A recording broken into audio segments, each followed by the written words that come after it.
Nandito na naman tayo para sa isang napaka-sweet at nakakakilig na love story nila Kalingap Edu at Ate Viancy. Hindi ko rin inaasahan pa Sa pagpapatuloy ng kanilang love story, dumayo na naman ang Kalingap team sa bahay nila Viancy. Ngunit bago sila makarating ay nagtulong-tulong muna ang Kalingap team na buhatin ang isang napakalaking karton mula sa kanilang van. Siyempre, ang karton na ito ay para na naman kay Viancy at sa kanyang pamilya. Grabe talaga ang mga sponsors nila. Nagkataon naman na nagkita si Kalingap Rab at si Viancy sa simbahan dahil linggo noon at araw ng pagsamba. Napaka-pamilyar ng dress ni Viancy, no? Dahil ito ang binigay ni Kalingap Edu noong nakaraang vlog nila.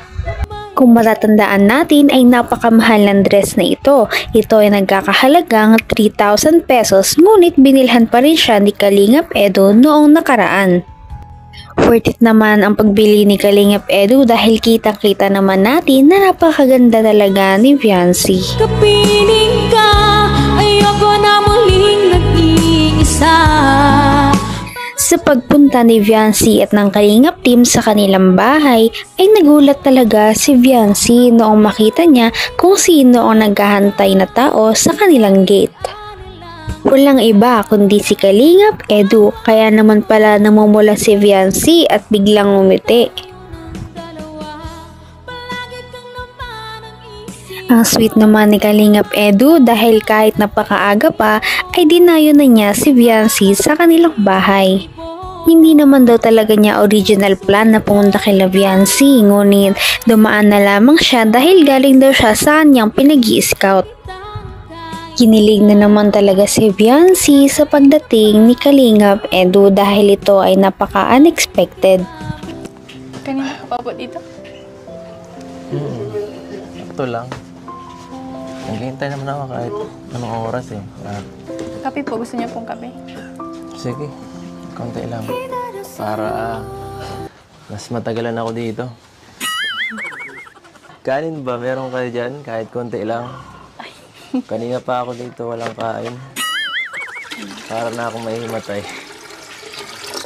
Nahihilo na Maluto ako. po ako. Grabe talaga ang chemistry nilang dalawa. Kung papansin din natin ay parang medyo nabawasan na ng kaunti ang hiya ni Viancy dahil nga pang ilang kita na rin nila ito. Pinatunayan na naman ni Viancy kung gaano siya kamaalaga at maasikaso sa kanyang mga bisita dahil pinainom muna niya ito ng tubig. Diyan ka na sa piling ko, okay saya. Kaya hindi na rin nakapagtataka kung maraming sumusubaybay at sumusuporta kay Viancy at sa kanyang love team dahil nga sa kanyang kagandahang asal. At dahil dito, kaya naman pala bumisita na naman ang Kalingap team sa kanilang bahay ay upang magbigay ng mga biyaya na galing sa kanyang sponsors. Tuwang-tuwa naman si Viancy at ang kanyang pamilya dahil napakarami ng kanyang matatanggap ngayon. Ito ay isang napakalaking balikbayan box. Dahil napakalaki ng box na ito ay tinulungan siya ni Kalingap Edu. Napaka-gentleman naman talaga ni Kalingap. Gusto ko lang sulitin ang oras. Makasama ka kahit konti lang. Konting sandali na lang. Siya nga pala. Gusto ko bang ipabili doon? Wala po. Kaya din pala dumalaw si Kalingap Edu kay Viancy dahil gusto niya lamang makita ang dalaga bago siya umalis papuntang Hong Kong. Napaka-humble talaga ni Viancy dahil kahit tanungin siya kung anong gusto niya pasalubong ay hindi man lang siya sumasagot ng kahit ano. Pagkatapos nito ay tuluyan na nga nilang binuksan ang balikbayan box kung ano nga ba ang mga laman nito dahil mukhang napakalaki at napakabigat. Grabe naman talaga ang pagmamahal ng mga supporters kay Viancy at sa Kalingap dahil napakalaki at napakadami pala ng laman ng balikbayan box. Ito pang ice cream. Ano na ito? Ito pang bukas ng dilata. Ang inggit, tikit.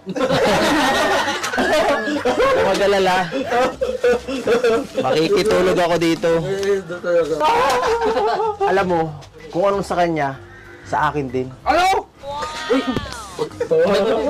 Awatin mo ako eh. Awatin mo! Awatin mo! Awatin mo! Swiss cheese. Masarap to.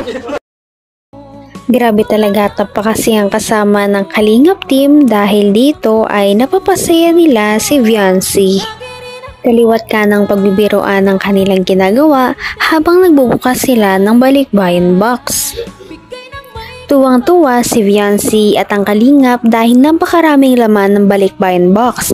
Meron itong lamang 1 dosenang sombrero na para sa K-Boys at maraming panluto para kay Viancy kagaya ng mga kutsara tinidor, plato, mga kawali, mga rice cooker at iba pa.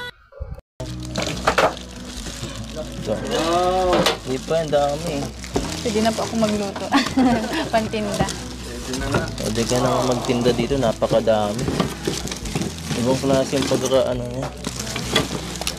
Dami. Ang dami oh. Thank you po saan man nagbigay po niya. Ayan. Oh, bagay ba? Bagay. Yo. Kung gusto mong lumigaya ang iyong buhay, humanap ka ng kalampito sa tibigin mong tunay.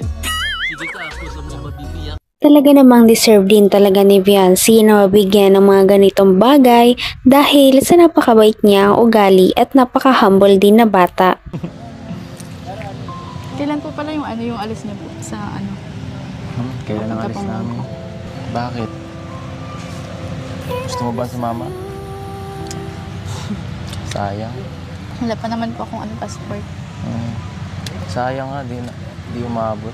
May gusto pa naman sana sa'yo magbigay.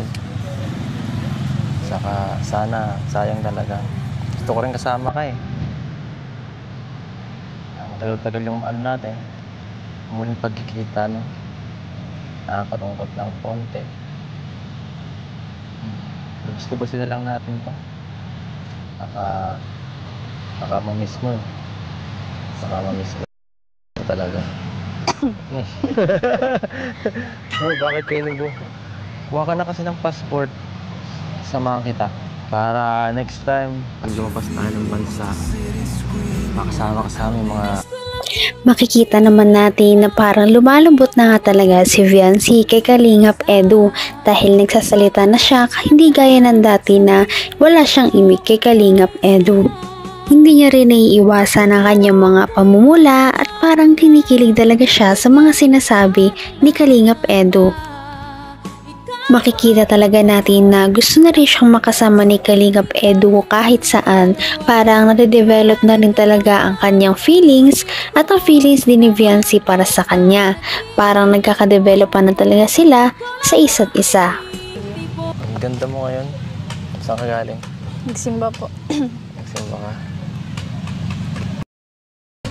Wala ka bang huling mensahe? Huling sasabihin sa akin bago ako umalis? Mag-ingat po kayo dun. Ay, nako. Ayoko na yan. Diba naman? Mas sweet ng konti. Pangat mo. Hindi ko yung tatanggapin. Hindi ako maalis dito. Yung medyo iba naman. Ng konti. Napakakuha mo naman yan eh. Message. Mag-message po kayo pag nandun na po kayo sa Gusto mong i-update kita palagi?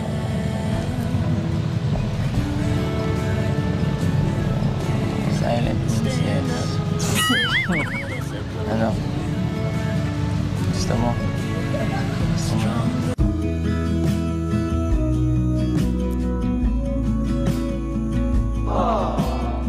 Sige po. Para po alam namin na ligtas po kayo. Grabe naman talaga ang kanilang mga sweet moments kaya naman kinikilig sa kanila ang mga viewers. Mahahalata mo talaga na parang na-develop na rin talaga sila sa isa't isa dahil parang totoo na talaga ang mga kilig ni Viancy sa mga sinasabi ni Kalingap. Mahahalata naman kasi natin ito sa kanilang mga titigan kung paano sila mag-usap at magsulyapan. Akong bahala. Basta Basta, Kalis sa puso. lalo sa mag-iingat kayo dito ah. Kayo ng mga angels. Pwede rin naman kayo lumabas, magkakasama. Basta, huwag kayo magpapagabi. No? Babay na muna. See you in 1 week. Ay! Sino nga? Mapunta ako dun. Mapunta ako dun sa Hong Kong. Opo. Comment ko po.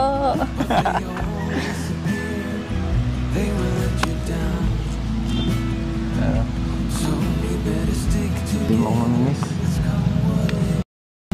Namimiss ko po kayong lahat. May pag-asa nga kaya si Kalingap Edu kay Viancy? Yan ang ating naabangan sa mga susunod na video. Maraming salamat sa inyong panunood at pakikinig. Bye!